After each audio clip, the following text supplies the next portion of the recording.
Papa? Mama? Nanalo na kayo sa loto? Oo ate, nanalo na si mama sa loto. Teka nak, magsabi ako totoo tungkol sa'yo. Anong ibig sabihin nagsasabi ka totoo tungkol sa akin? Ampun ka lang. Hindi ka pala tunay magkapatid, ampun ka lang sa amin. Sorry na, hindi ko pala alam, hindi tayo tunay magkapatid. Umalis ka na sa harap ko at huwag ka na bumalik dito.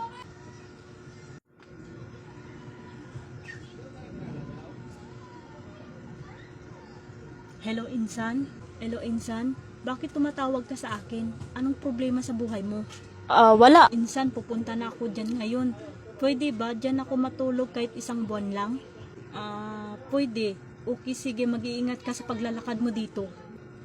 Okay, sige. Salamat, Insan. Dad? Ma'am? Pinsan ko pala, Mami. Teka, nak. Parang anak ko yan, ah. Oo nga, matagal ko nga siya hinahanap. Ibig sabihin, Mami, kapatid ko talaga siya.